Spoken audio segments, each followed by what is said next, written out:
વિદ્યાર્થી મિત્રો, આપણે ઇકોનોમિક્સમાં એટલે કે અર્થશાસ્ત્રમાં આપણે બજાર ચેપ્ટર વિશે આપણે ચાલતા હતા. આપણે એના વિશે જોયું હતું. તો આપણે એના વિશે બજારનો અર્થ, તેના લક્ષણો વિશે આપણે ચર્ચા કરી હતી. ત્યાર પછી આપણે બજારનું વર્ગીકરણ કે જે ત્રણ આધારે થતું હતું. સ્થાન આધારિત થતું હતું, જથ્થા આધારિત થતું હતું અને હરીફાઈ આધારિત થતું હતું.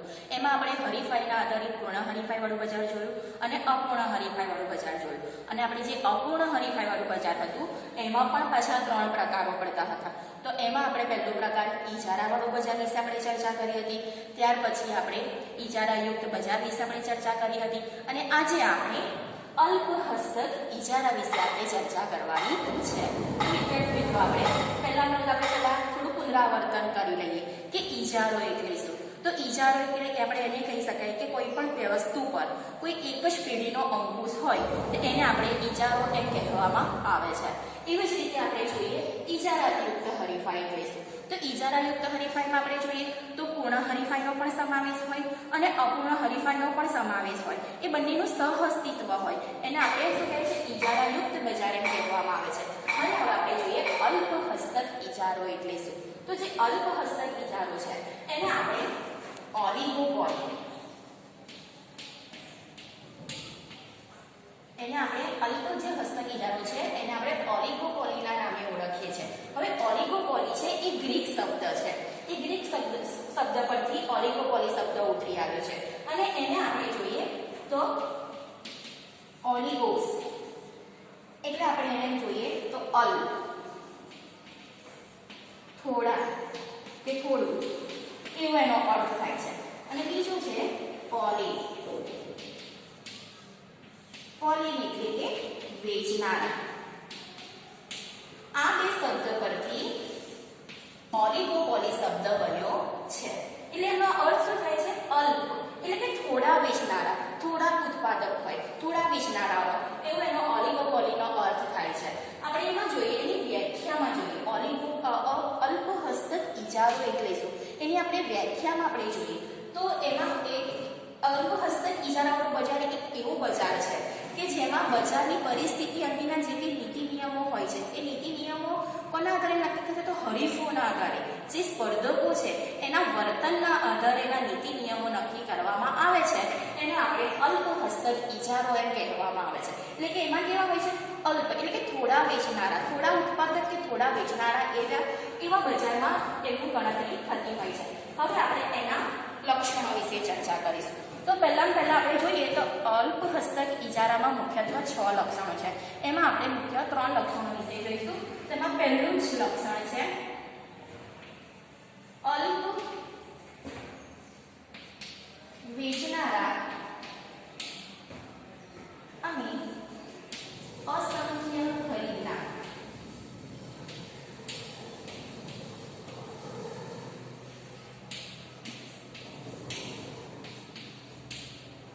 પહેલું લક્ષણ છે અલ્પ વેચનારા અને અસંખ્ય ખરીદનારા. આપણે યાદ હોય તો ઇજારામાં આપણે પહેલું લક્ષણ શું હતું, તો એક જ વેચનાર હોય અને અસંખ્ય ખરીદનારા હોય છે. એવી જ રીતે આપણે ઇજારાયુક્તમાં જોયું હતું તો એમાં આપણે હતું તો શું હતું, તો અસંખ્ય વેચનારાઓ અને અસંખ્ય ખરીદનારાઓ હોય છે. અને જ્યારે આપણે અલ્પ હસ્તક ઇજારામાં જોઈએ તો અલ્પ વેચનારા અને અસંખ્ય ખરીદનારાઓ હોય છે. જો વિદ્યાર્થી મિત્રો આ લક્ષણમાં આપણે બધા ભેગા ના થઈ શકે, કારણ કે પહેલામાં એક જ હોય છે. આપણે જોયું ઇજારામાં ખાલી એક જ વ્યક્તિનો પેઢી પર અંકુશ હોય છે, એટલે એમાં એક જ વેચનાર હોય છે અને અસંખ્ય ખરીદનારા હોય છે. અને જ્યારે ઇજારાયુક્તમાં જોઈએ તો બંને પૂર્ણ હરીફાઈનું અસ્તિત્વ પણ જોવા મળે છે અને અપૂર્ણ હરીફાઈનું પણ અસ્તિત્વ જોવા મળે છે. એટલે એમાં શું હોય છે, અસંખ્ય વેચનારાઓ હોય છે અને અસંખ્ય ખરીદનારા હોય છે. અને જ્યારે અલ્પ હસ્તક ઇજારામાં આપણે જોઈએ તો એમાં અલ્પ વેચનારા એટલે કે થોડાક જ ઉત્પાદક કે વેચનાર હોય છે અને અસંખ્ય ખરીદનારાઓ હોય છે. હવે આપણે એની અંદર આપણે જોઈએ અલ્પ એટલે કે થોડા વેચનારા કે ઉત્પાદક હોય અને અસંખ્ય એટલે ઘણા બધા ગ્રાહકો હોય, એવું આપણે આ મુદ્દામાં આપણે જોવાનું છે એના વિશે. તો એના વિશે આપણે જોઈએ તો અલ્પ વેચનારા અને અસંખ્ય ખરીદનારાઓ કે જેમાં એની સંખ્યા કેવી હોય છે, પેઢી એટલે કે ધંધાની સંખ્યા કેવી હોય, મર્યાદિત હોય છે.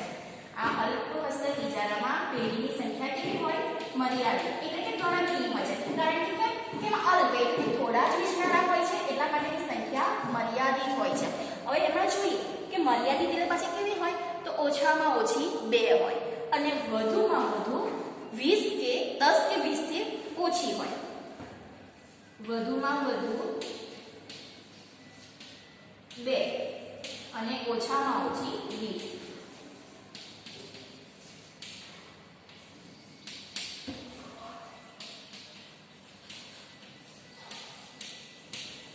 પેઢી બજારમાં આવેલી હોય છે. એટલે આમાં આપણે જોઈએ તો જે એ લોકો શું કરે છે કે જે ખરીદનારાઓ હોય છે એ પેઢીની સંખ્યા 2 હોય અથવા તો ઓછામાં ઓછી 20 હોય કે જે અને ખરીદનારાઓની સંખ્યા કેવી હોય છે? અસંખ્ય હોય છે. એટલે ખરીદનારા એટલે કે ગ્રાહકો જે છે એ વેચનારા એટલે કે ઉત્પાદક જે હોય છે એના પર પોતાનો પ્રભાવ પાડી શકતા નથી. વસ્તુની કિંમત પર પોતાનો પ્રભાવ પાડી શકતા નથી. કારણ કે વેચનારાઓ જે વસ્તુમાં વેચે છે એ ખરીદનારની વસ્તુ એટલામાં લેવી જ પડે છે. કારણ કે મર્યાદિત જ છે વેચનારાઓની સંખ્યા અને ખરીદનારાઓની સંખ્યા કેવી છે? વધારે છે. એટલે કે જે કંઈને એ વસ્તુ પ્રાપ્ત થાય છે એ વસ્તુ એને એટલા જ કિંમતમાં એને લઈ લેવી પડે છે. એ વસ્તુમાં એ સામાન્ય બદલાવ કરી શકતો નથી, ભાવતાલ કરી શકતો નથી. એટલે કે એ કેવું હોય છે? એ પોતાની કિંમત પર, વસ્તુની કિંમત પર એ ગ્રાહકો પ્રભાવ પાડી શકતા નથી.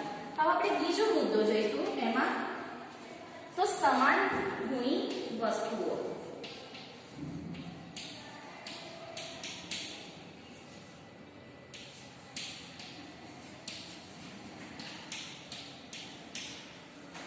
આપણે બધાને જ ખબર છે કે સમાન ગુણી વસ્તુઓ બધા જ ઇજારાવાળા આપણે જે પ્રશ્ન હરીફાઈનો લીધો એમાં બધામાં મુદ્દો સમાવેશ થાય છે. એટલે કે સમાન ગુણી વસ્તુઓ એ બધાને ખબર છે કે રંગ, રૂપ, કદથી બધી જ રીતે વસ્તુ કેવી હોય છે? સરખી દેખાતી હોય છે.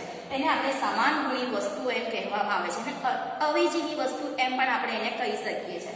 એટલે આપણે જોઈએ કે જે અલ્પહસ્તક ઇજારાવાળું બજાર છે એમાં સમાન ગુણી વસ્તુઓનું ઉત્પાદન થતું હોય છે. કે જે વેચનારાઓ હોય છે, જે ઉત્પાદક હોય છે એ સમાન ગુણી વસ્તુઓનું ઉત્પાદન કરતા હોય છે. હવે એટલે બીજું મુદ્દો છે સમાન ગુણી વસ્તુઓ. આપણે જોયું કે સમાન ગુણી એટલે આપણે રંગ, કદ અને આકારમાં સરખી હોય એને આપણે સમાન ગુણી વસ્તુઓ એમ કહીએ છીએ. તો જ્યારે અલ્પહસ્તક ઇજારાવાળું બજાર હોય એમાં જે ઉત્પાદકો હોય છે, જે વેચનારાઓ હોય છે એ શું કરે છે? સમાન ગુણી વસ્તુઓનું ઉત્પાદન અને વેચાણ કરે છે. એને આપણે સંપૂર્ણ અલ્પહસ્તક ઇજારો એમ કહેવામાં આવે છે. એની વસ્તુઓ કેવી હોય છે? સરખી. કોના આધારે? તો એની ગુણવત્તામાં હોય, રંગ હોય, કદ હોય, આકારમાં હોય, આ બધામાં કેવી હોય છે? સરખી હોય. એટલે એને સંપૂર્ણ અલ્પહસ્તક ઇજારો એમ કહેવામાં આવે છે. એનું આપણે ઉદાહરણ લઈએ તો આપણે મીઠાનું ઉદાહરણ લઈ શકીએ. આપણે જે મીઠું લાવીએ છીએ અને આપણે જે રેગ્યુલર કહીએ છીએ, જ્યારે આપણે ઉપવાસ હોય છે તો આપણે સિંધવ મીઠુંનો ઉપયોગ કરીએ છીએ. મીઠું તો એક જ છે પણ એ કેવું થયું? અલગ થયું. કેમ કે પેલું આપણે જે મીઠું છે એને આપણે રોજિંદા જીવન વપરાશમાં ઉપયોગ કરીએ છીએ, જ્યારે પેલું ઉપવાસ હોય છે ત્યારે એનો ઉપયોગ કરે છે. એટલે રંગમાં કેવું થયું? સરખું. એટલે આપણે એને સમાન ગુણી વસ્તુ એમ કહી શકીએ છીએ. એવી જ રીતે આપણે બીજું ઉદાહરણ લેવું હોય તો આપણે લઈ શકીએ. ચ છે અને ચની જગ્યાએ કોઈને કોઈ પ્રકારે નાઈફ આવતી હોય તો એના બદલામાં એ કોફી પણ લઈ શકે. કલરમાં તો કેવી હોય છે? સરખી. ચા અને કોફી બને જ્યારે તો કલરમાં કેવા દેખાય છે? સરખા. એટલા માટે એને સમાન ગુણી વસ્તુઓ એમાં કહી શકાય છે. તેનો આપણે દાખલા તરીકે આપણે લઈ શકીએ છીએ મીઠું, ચા વગેરે. શાના આવે છે? તો સંપૂર્ણ અલ્પહસ્તક ઇજારો એને કહેવાય છે.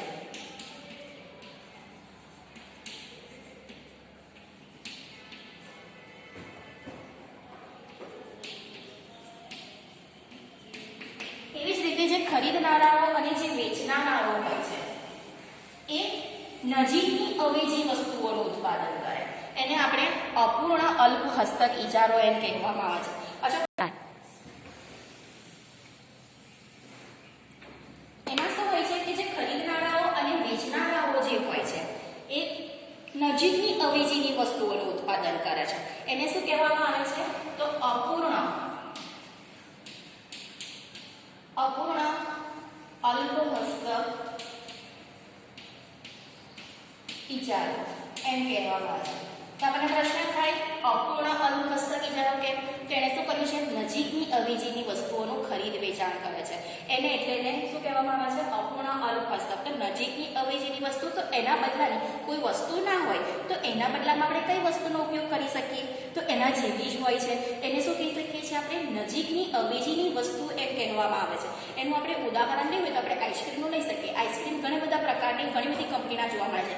એમાં આપણે દર વખત આપણે હેવમોરનો આઈસ્ક્રીમ ખાતા હોય, પણ જ્યારે આપણે હેવમોરનો આઈસ્ક્રીમ ના મળે તો આપણે એના બદલામાં આપણે શીતલનો આઈસ્ક્રીમ લઈએ છીએ. તો એ શું થયું? એના બદલાની વસ્તુ. કારણ કે હેવમોરનો આપણી જોડે આઈસ્ક્રીમ નથી તો આપણે એના બદલામાં આપણે શીતલનો આઈસ્ક્રીમ લીધો. એ શું થયું? નજીકની અવેજીની વસ્તુ થયું. એ જ રીતે આપણે ઠંડા પીણાનો ઉપયોગ કરી શકીએ. ઉદાહરણ લઈ શકીએ તો ઠંડા પીણામાં આપણે કોકો કોલા લેતા હોય. હવે આપણે બજારમાં કોકો કોલા લેવા ગયા અને એ વસ્તુ તે વખત ઉપલબ્ધ નથી તો કોકો કોલાની બદલામાં આપણે સ્પ્રાઇટ લઈશું. થયું શું? એ ઠંડુ પીણું જ છે પણ એના બદલામાં આપણે એ લીધું છે. એટલે એને શું કહીશું? આપણે નજીકની અવેજીની વસ્તુ કહીશું. એટલે કે જે વેચનારાઓ છે, જે ખોરાક વેચનારા કે જે ઉત્પાદક લોકો છે એ શું કરે છે? નજીકની અવેજીની વસ્તુઓનું વેચાણ કરે.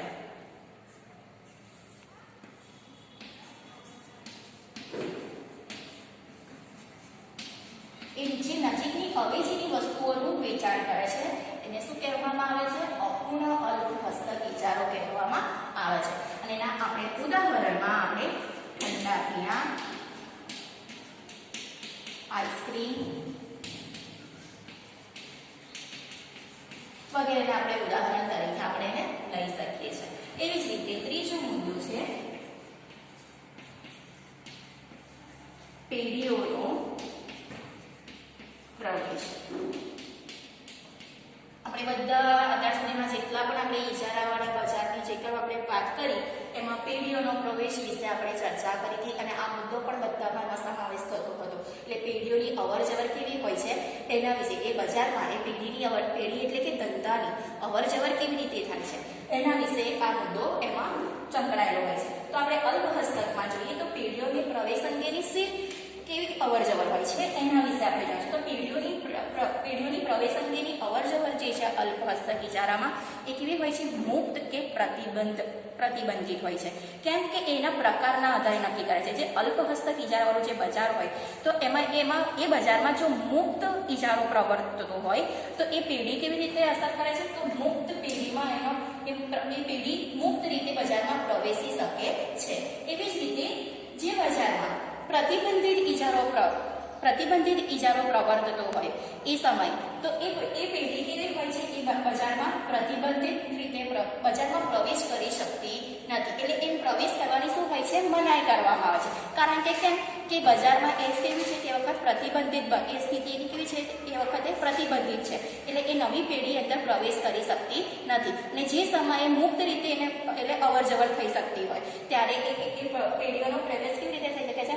મુક્ત રીતે એમાં કરી શકાય છે. એટલે ટૂંકમાં આપણે ઇનશોર્ટ આપણે જાણવું હોય તો જ્યારે બજારમાં મુક્ત પરિસ્થિતિ હોય, મુક્ત પરિસ્થિતિ પ્રવર્તમાન હોય તે વખતે મુક્ત રીતે પેઢી જે છે એ બજારમાં પ્રવેશી પણ શકે છે. અને જ્યારે બજારમાં પ્રતિબંધિત હોય એટલે કે પેઢીને પ્રવેશ કરવાની મનાઈ હોય તે વખતે પેઢીનો પ્રવેશ શક્ય થતો નથી. એટલે પેઢીના પ્રવેશ અંગેની એમાં આ રીતે દરકાર કરવામાં આવે છે. એટલે આપણે જોયું કે જે અલ્પ હસ્તક ઇજારો હતો કે જેને આપણે ઓલિગોપોલીના નામે ઓળખીએ છીએ અને જે ગ્રીક શબ્દ છે અને એ બે શબ્દનો બનેલો છે ઓલિગોસ અને પોલી. એટલે કે થોડા, એટલે કે અલ્પ વેચનારા કે ઉત્પાદક જે હોય એવા બજારને શું કહેવામાં આવે છે? અલ્પ હસ્તક ઇજારાવાળું બજાર એને કહેવામાં આવે છે.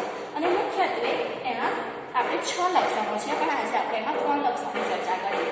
અલ્પ વેચનારા એટલે કે થોડા વેચનારા કે ઉત્પાદક હોય અને અસંખ્ય ખરીદનારાઓ. અને બીજું લક્ષણ છે સમાન ગુણી વસ્તુઓ અને ત્રીજું છે પેઢીઓનો પ્રવેશ. એમ આપણે આજે આટલી સુધી